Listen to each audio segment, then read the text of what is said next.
Pakinggan mo ang boses ko. Boss, lalaki na ako ulit. Nag-adam's apple na naman ako. Baka unti-unti ka na nagiging lalaki. Lola, I like you. Umaasa rin ako, Lola, na kahit paano meron ka rin nararamdaman para sa akin. Gusto nilang buuin ang Rebolto. Bakit hindi sila nagtagumpay kahit na wala tayong kapangyarihan para labanan sila? Bakit? Kailangan makita natin ang nawawalang piraso para mabuo ito. Hindi nila mabubuo ang Rebolto dahil nasa atin ang isang piraso nito. Ngayon, pwede ko nang gawin ang pangalawang yugto ng aking plano. Balita ko, may plano mga bagong owners ng La Primera Distillery. Dapat lang siguro na tapatan natin yung launching nila. I agree. Lo, may mga naisip na akong magandang ideas. Patawag si Lola. Tell her to see me at my office. Pero Lo, Sundin mo nalang inuutos ng lolo mo. bakit naman sinupalpal niyo pa akong kanina? Gaston, magpabango ka muna ng pangalan. At ako na muna ang bahala kay Lola. Maraming salamat po sa tiwala, sir.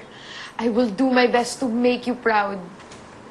Alam mo, yan ang linyang madalas bitawan sa akin ni Lalo, no? Amazing. Come in. Papa, pinatatawag niyo daw po ako. Griselda, kindly brief Lola sa proyektong napag-usapan natin sa meeting kanina. Opo. Lola, this is a big project. Kaya kailangan mo ng katulong. Griselda, Opo. help her find an assistant. Ask the HR head kung meron silang may assign sa kanya. Opo, Papa. Okay, you may go. Salamat po ulit.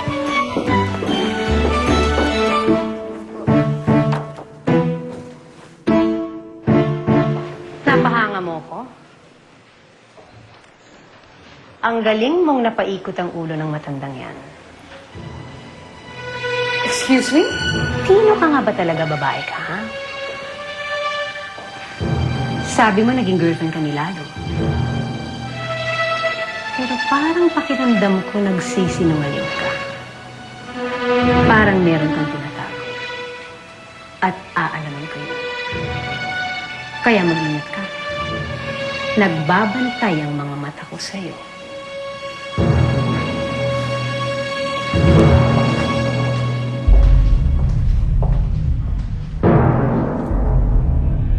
Gusto siya ng mga Japanese investors natin.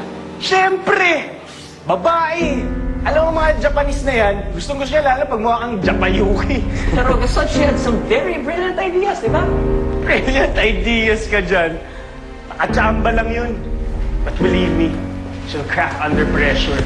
Alam mo yung mga babae yan, dapat binibigay mo dyan pinakamataas na posisyon na, ano na eh, sekretary. Sobra ka naman, Gaston. Ano ka ba? Sexitary naman. Nice one! Nice one, bro! Galing mo dyan. Si Lola ba yung pinag-uusapan niyo? Oh, Minamaliit niyo siya dahil babae siya, ganun ba? oo naman. Babae yun, no? Anong malay nun dito sa alak? Pero, ang lolo mo, sa tingin niya, mas may alam pa si Lola kaysa sa'yo. Hindi nga siya interesado alamin yung mga nasa isip mo eh. Gago ka! Sure, pare. Come on. Gaston, wala kang balak makapag-away sa'yo. I'm just merely stating facts. Baka nga palaging pinagtatanggol yung lola na yan. May relasyon kayo, no? Grabe din yung babae yan. Una si Lalo. Sunod, ikaw. Sino susunod? Si Lolo na. Hoy, Gaston. Ano ba talaga gusto mo palabasin? Ako na. Hindi ko gusto makipag-away sa'yo. I was just merely stating facts.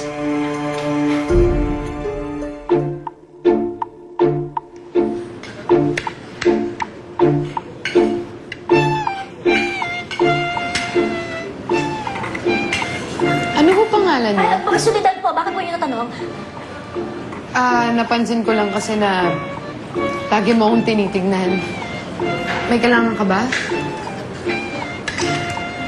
Nagagandahan lang kasi ako sa'yo. Siguro, maraming mga lalaking nanliligaw sa'yo. Tulad ng kapatid ko. Maganda na siya eh. Marami rin humahanga. Kaya lang, umiibig siya sa walang yang lalaki. Niloko lang siya at sinaktan. Kaya, mag-iingat ka. Baka tunasan mo rin yun eh. Kawawa ka naman.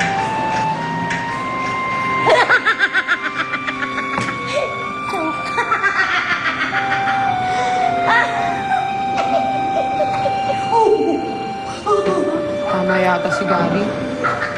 Nasapi itong babaeng ko.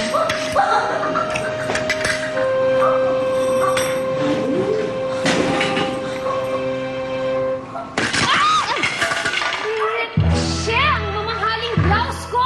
Ano ba? Ma'am Griselda, sorry talaga. Hindi ko sinasadya. Alam mo ba kung magkano ko nabili itong blouse na to?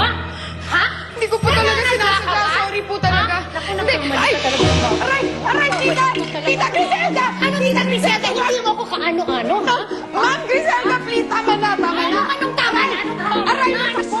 Binawa naman po niyo siya. Please naman po. Wag o. Takilan mo nga ako! Aba, sumusobra ka na! Gusto mo na away? Sige, pagbibigyan kita! Ah! ano? Ano ka ngayon? Yan, sige. Away! Ano? Hoy! Hoy! Ikaw lang ikaw!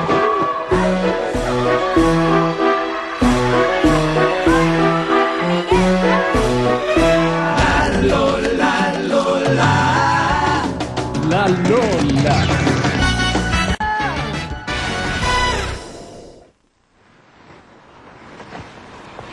Nag-away kayo sa harap ng mga empleyado na parang mga tindera sa palengke?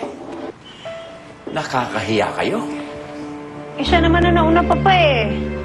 Ano nga ako nauna? Ikaw kaya nauna? Pinagtanggol ko lang po sarili ko. Lo, we should fire Lola. Fire? Anong kinalaman ng trabaho niya sa nangyari? Eh, ikaw naman kasi. Hindi, ano nga ako? Enough!